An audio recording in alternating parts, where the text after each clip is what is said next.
Hello, thanks for dropping in. So, today I am going to see about assessing this 64 that I found in its original box. But it doesn't work, and the power supply, as you can see by the lack of cables, was dead. But it is an interesting monument. Alas, poor Commodore. I knew it well. Anyway, alright, so before I dig into any of this, first of all, I need to make sure I have the appropriate screwdrivers, etc.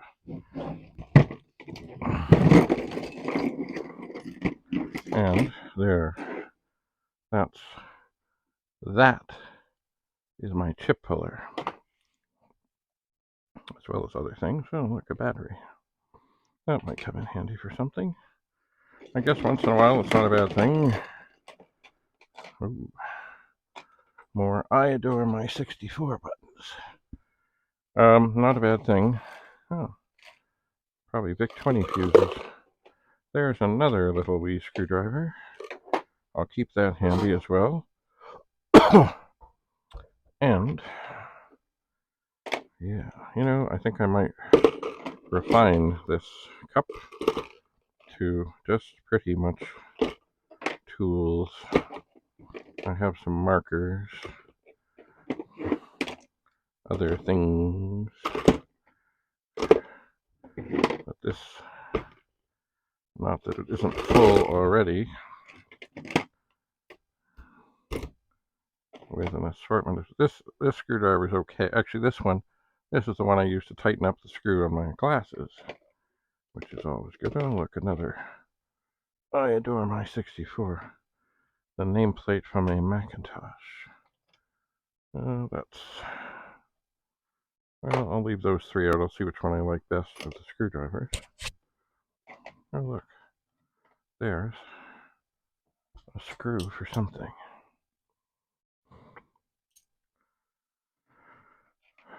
And here, what is this? Oh, little bits of sorts. Well, I don't know if they would be handy. Oh, dear. This has got kind of full, and I think one of the reasons it got kind of full kind of fast is I put these side cutters. Good for cutting the wires off of Commodore 64 power supplies, which is at times a useful endeavor. Anyway. Alright. So, that is pretty much sorted. And this is not. And for this moment, that's okay. I'm just going to file things. I don't want to lose this. You know what? I might put this. This is something to do with the VIC-20 diagnostic. And I really don't want to lose it, so maybe I'll just stick it. This doesn't really go with the screws in here, but at least it's not going to get lost. Alright, pens, things, stuff. Sharpies. And I think I'll put the toothbrush in there. And then this bucket can go over there. And now I will have a preparatory beverage.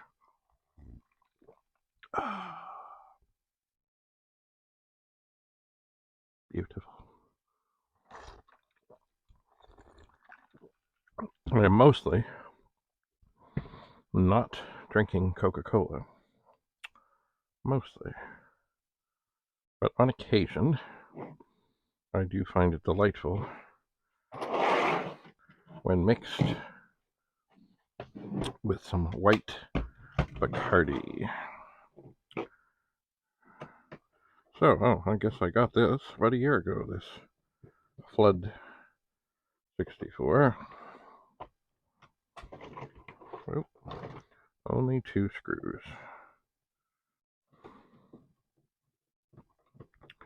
So the process of troubleshooting is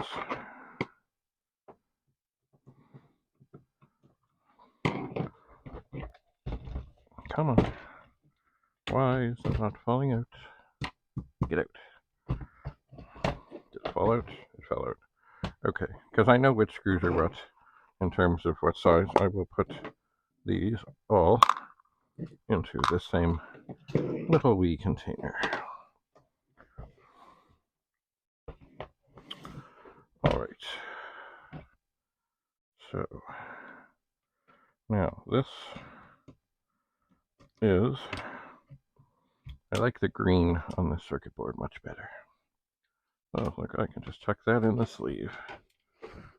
Kind of, sort of, maybe, maybe not, maybe. These circuit boards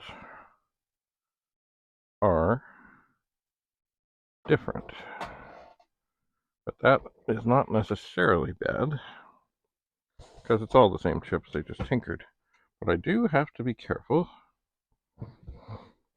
because, of course, on one of these, haha, this is the one, the SID chip and the PLA chip are reversed in positions.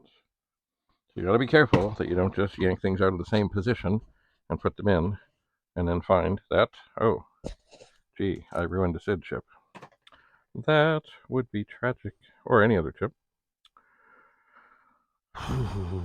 Okay, what I really should have brought here, that I don't think I did, and I don't think I have anything handy, I suppose I could use this, is I do want to wipe some, just looking around for anything better, some of the white slime. Yeah, that's really not doing it. Well, kind of it is. Anyway, I don't want to get the white slime all over me or anything else. All right. That, oh, something I meant to bring. And as I look around here, I don't see anything that would do that. So, I'll be back. It won't take long. Not long at all. Mind you, when I put a machine like this back together, I'm quite inclined to put a good helping of this stuff on there, which does help in dealing with heat dissipation. Not that the fingers on the chips don't also help, they do, but this helps the fingers do more.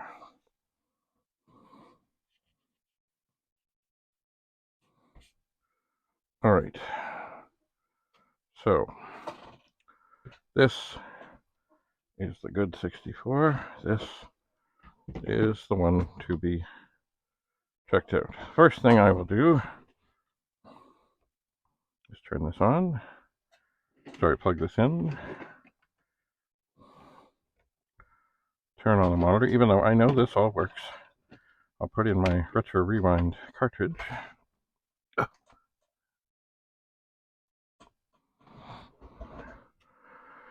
And I will turn it on and let it sort of do some things. So if I was doing this live, but I'm not, I would ask people what chip they think I should check first. But I'm not live. But going on my years of experience, this is where, of course, I'm going to try the PLA chip. But this is where I must also be careful because the positioning on these boards, they are reversed. So I've got to remember, and I have done this before. It's not a happy time when you put the wrong chip in the wrong socket. So while I'm waiting for this to kind of do its thing, I'm going to remove the PLA chip from the socket in this machine. And then I will rejoice.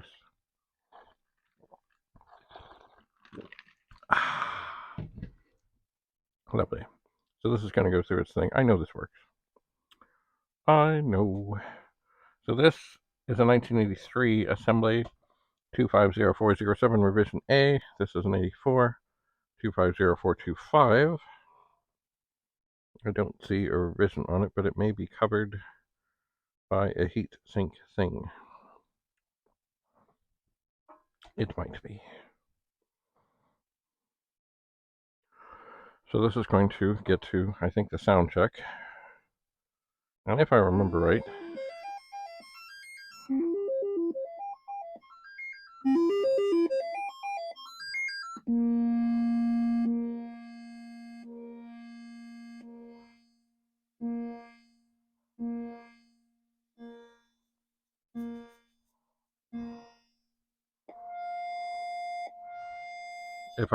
the SID chip in this machine tested okay.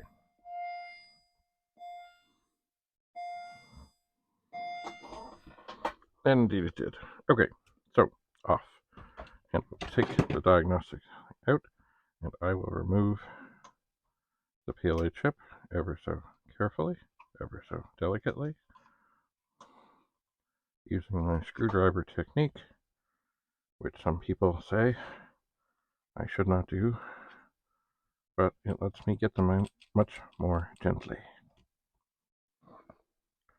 And yes, sometimes I have to tweak a pin at the end. Oh dear.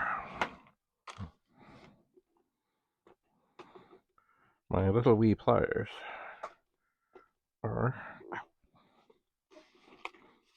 now jammed in by the big pliers. Certainly I do not want the cutting pliers. Okay, I'm going to leave them out.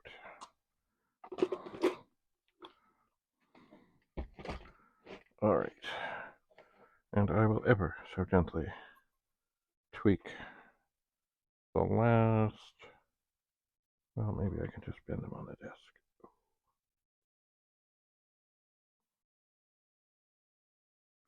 Sometimes they get a little pulled. Alright, so I'm going to put this chip over here. And this is the one that came out of this 64. And I'm going to, with great care, and my glasses, it seem to be getting loose again.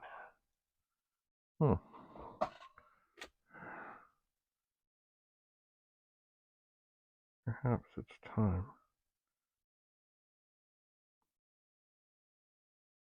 Yeah, they do seem to be getting a little loose.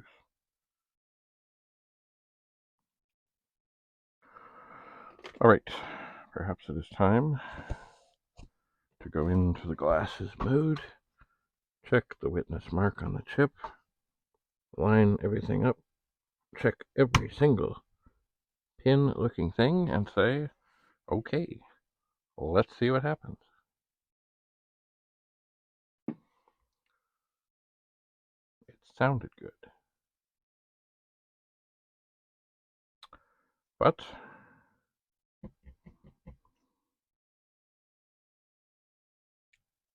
I don't see anything, and that is not a bad thing. That means, pretty much, not surprising, that we have a defective PLA chip.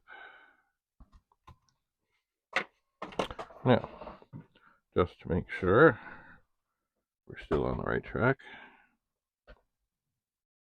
we'll put this one back in, we'll turn it on, and up comes the Commodore 64. Aha! Bad chip, bad chip. Now, is it possible that this machine is suffering from multiple failures? Well, yes, it is. But as we have guessed right, I think it is well worth the gamble to remove this PLA chip from that machine and put it in this one once again with great care. And then unplug, unplug, remove, we swap, and we see what is what. Video cable in, power switch off, power in, and we turn it on. And look at that. So here we have a bad PLA chip, shocking as that might be. So, as we now have one that seems to be working, we'll hit it with Diagnostics, and we will, of course, rejoice.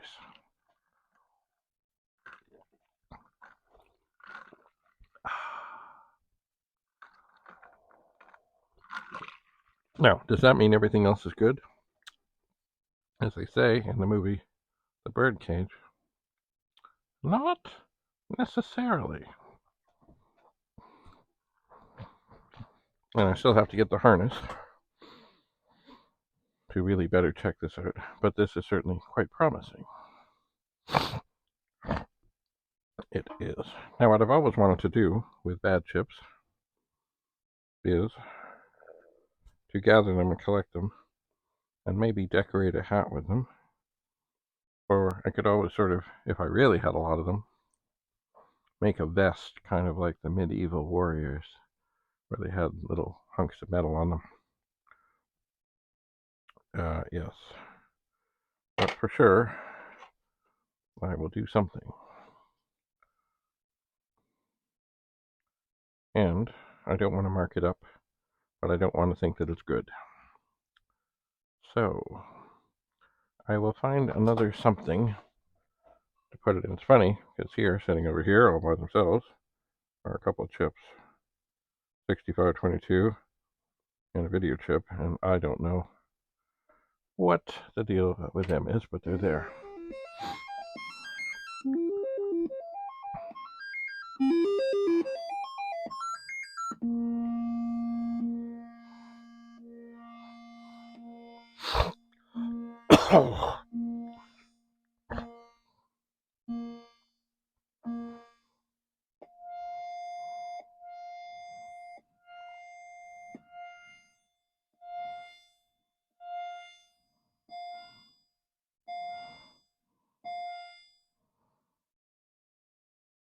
So it does seem that we have sorted out the issue.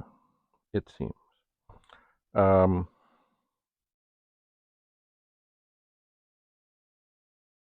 that is a good thing. Let me think if there's anything else to do at this moment with that. Besides rejoice, of course.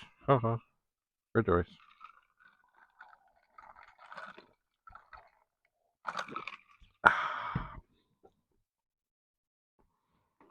So, let's just look here. So this indeed is the flood machine. This is the one that was not working, that now is working. So there was a reason that the not the SID chips, the PLA chips were off on the failure. And there's something in the manufacturing process, too much of some chemical. And as Bill Hurd said, if you look with a microscope, it almost looks like it's growing like purple fuzz in some cases. So, well, I guess this repair is mostly done, although, I mean, there could be other issues, but I don't see them at the moment. So, there's the sound test.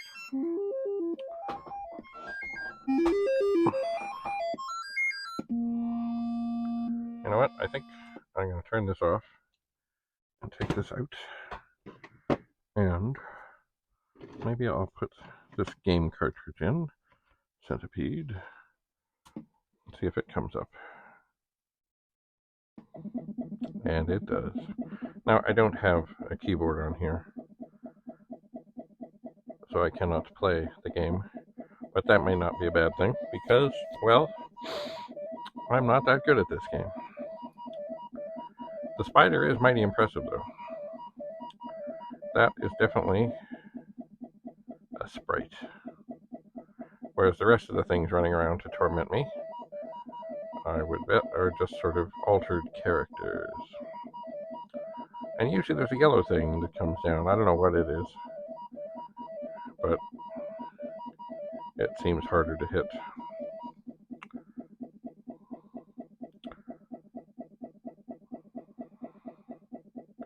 Alright, well, I think I'm going to find what's in here. Oh my. It's a bag, unmarked, that has chips and things in it. Great. I will have to test some of it. Well, I'm going to find definitely something. Okay, enough. I'm going to find something to put bad chips in so that I can do some artwork with them at some point. But it won't be this, and it won't be this thing that says good chips. What is this? Another little container here. Oh, it also says good. Alright, I'll find something. Undoubtedly, I have something around. Anyway, so that can be as simple or as difficult as a repair might be. And if you are checking 64s, the PLA chip is a good place to start. Doesn't mean it's going to be it. Doesn't mean it's going to be the only failure. But it is a high, what did it say? A high percentage failure.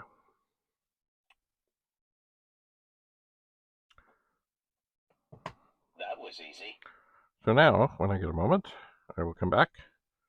I think I will let this, I'm going to turn this back on and then turn off other things, but let it sort of burn in and see if there's any other sort of failures.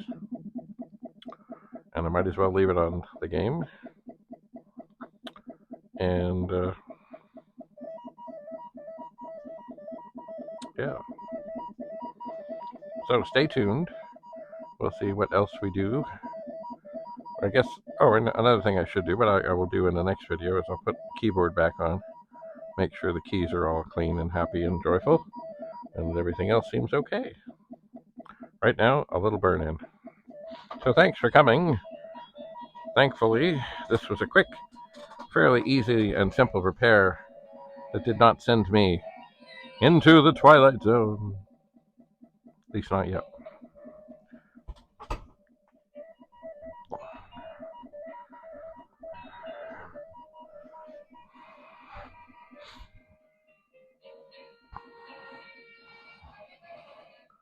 Thanks for coming. Bye for now.